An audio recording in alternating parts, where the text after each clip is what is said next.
As for Drake and Kendrick Lamar, if you're ready to witness how the Drake Wish Foundation is preparing to close while Kendrick Lamar is openly mocking Drake more than ever after Drake has done all in his power to stop him, then this is for you.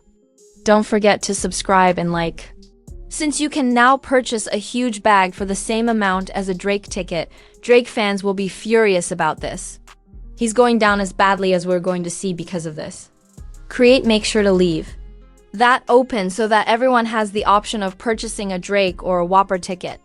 Having stated that, what has happened since Drake attempted to denigrate Kendrick Lamar and unseat him by referring to him as Pinocchio and attempting to reclaim music with his just-released Central C collaboration, which was successful.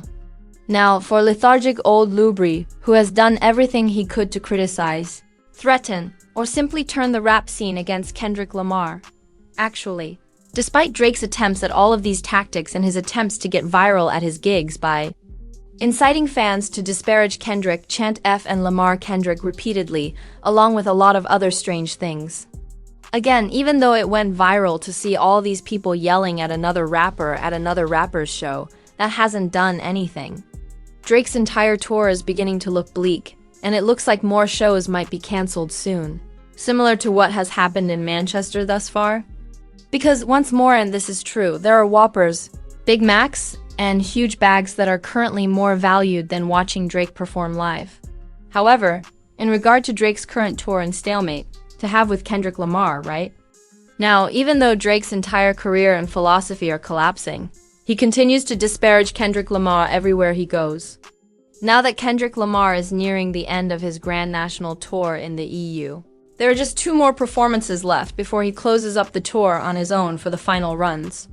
Now, considering all that Kendrick and SZA have accomplished since April, including creating history together and performing a wild show for hip-hop and music fans worldwide, such as you simply never see because, once more, only 2 other rappers have ever performed something similar. Well, things are just going better for these 2 as they continue to rise while the competition is collapsing. They are obviously having the most fun they have ever had on stage at the moment. Because really, when Kendrick Lamar performs at these gigs these days, he's not just creating some of the craziest audience moments or aura farming that we have witnessed from a rap tour in years and years, but he's going above and beyond. The set list and rhythms that Kendrick has consistently and flawlessly executed. In a sense, he is beginning to deviate from his character, more than we have witnessed in practically any set of episodes or Kendrick Lamar moments since the start of his career. As of right now, after we've already begun to witness Kendrick simply burst out laughing while he was performing Not Like Us and other such songs, it's essentially due to how embarrassing the song has become for Drake and how hilarious it has gotten every time he performs it.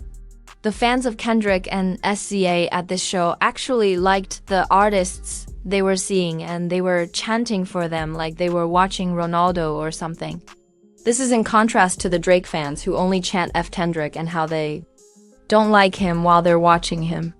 SZA was performing well in Portugal at the time of this show. Following his realization of what was happening, Kendrick Lamar gave us one of his funniest and most innocent moments, demonstrating his genuine happiness and perhaps the most fulfilling car trip he has ever had. Once more, he takes the West Coast, his origins in these utterly disparate regions of the world, and simply witnessing how the whole audience has responded to it. He has never had to attempt to appeal to all of these diverse audiences in the most pitiful manner or adopt a phony British accent. Overall, though, this must be a wonderful sensation. And now, when you see Kendrick and SZA repeatedly hearing these chants, it's just amazing to watch them start dancing and Kendrick Lamar move around in a way that we hardly ever witness.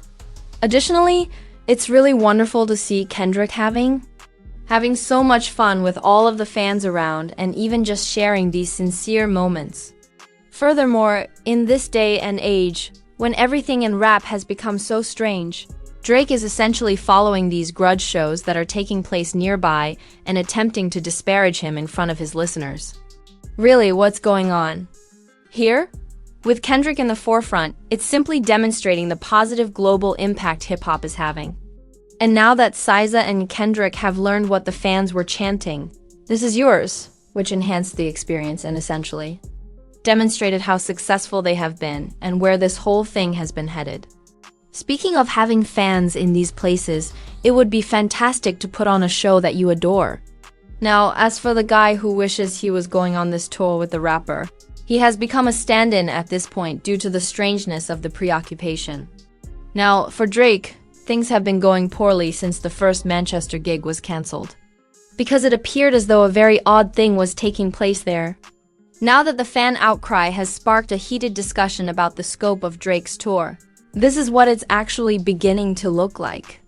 All centers on the notion that, despite being on the road for months, Kendrick Lamar is still sharing real moments with his fans, such as when he dances around here, after completing a run of shows without ever canceling a single performance, selling out every single crowd in the process, and even having so much fun with it all.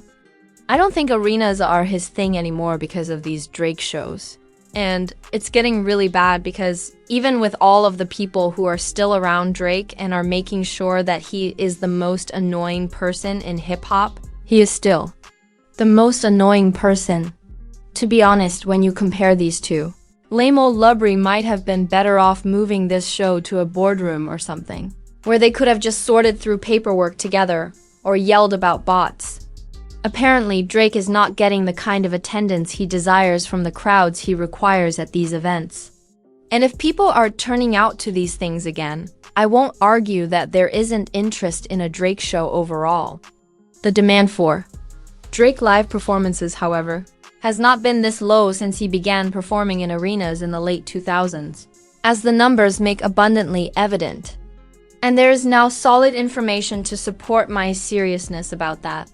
And now, it appears that the posts that were going viral were the reason behind the whole chain of events that was claiming that Drake's entire tour would be cancelled, demonstrating that Drake's tickets ranged from $8 to $23, which, if true, would make the Drake show comparable to a Big Mac lunch or something similar, and he would be done. There would be no doubt about that. To be honest, even though the situation as it actually stands isn't that bad, after researching the value of these Drake shows and comparing them to other performances, including artists Drake used to try to compete with in the same price range, other rappers, and then of course Lamar, Kendrick. Right now, it seems like Drake tickets are as sought after as tickets to the worst sports team or anything similar, for a large number of seats in these arenas, given that their prices are nearly lower than those of the tour that Ken Carson had. To abruptly cancel, the value indicates that consumers just do not want these tickets. And so let's just face the realities as they are. Even so, some of the more affordable tickets are still available here for reasonable prices, which again makes sense given that Drake still has a devoted following. Devoted following that will stick with him till he ruins everything he does. Things are having trouble with the seats that typically draw in casual fans and everyday people. Furthermore, some of these tickets are priced between $20 and $30 on the lower end.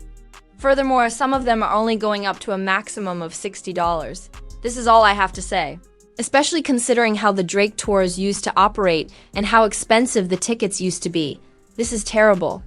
Furthermore, this is a degradation. And just to clarify, even though some of these tickets, which cost $20 and $30, do state limited view when it comes to other touring artists who have these seats. Well, listen, Zach Bryan recently visited MetLife Stadium, and his limited view tickets were selling for roughly $300. Additionally, I purchased seats for a limited view of The Weeknd at MetLife Stadium at the last minute. And once more, these are identical kinds of seats. And I was still paying $80 for each ticket even at these larger venues. Remember, this is a stadium, not an arena. As a result, when you contrast this with Drake's previous costs, it's a blur of a tour, with everything costing $23, $3, and $400. In all honesty, Drake had severely damaged hip-hop at the time, was positioned as a pop artist, and his ticket costs were more in line with those of artists like Sabrina Carpenter. However, if we look at her restricted perspective, tickets, which range from $3 to $400. Now that we've seen it, you can enter a building and pay as little as $20 to see Drake perform. Listen then. Beyond all of that, you can see that there is a totally different level of demand for these two artists when you consider that Kendrick Lamar is performing for more than twice as many people, and that his tickets cost twice as much. Additionally, we are learning that more people want to attend Kendrick Lamar's shows as they approach closer, which is why the cost is rising. It's actually the exact opposite for Drake. Additionally, nobody is rushing to acquire tickets at the last minute or anything. This is significant because, in general, Drake is still a top artist in both rap and music and can still compete with Kendrick Lamar while attempting to disseminate messages and narratives. Once more, despite all the stories about bots, numbers, and other things that this naive subculture of rap keeps trying to promote, when it comes to the most significant aspect of music as a overall, in terms of drawing crowds to performances, and determining who has the greatest influence on the number of fans that truly stand by you, Drake is simply not as good as Kendrick Lamar. You almost wonder why there is such a disconnect between Drake's obnoxious fans who act as though he is back up and on top, and the people who don't attend these shows. Furthermore, when we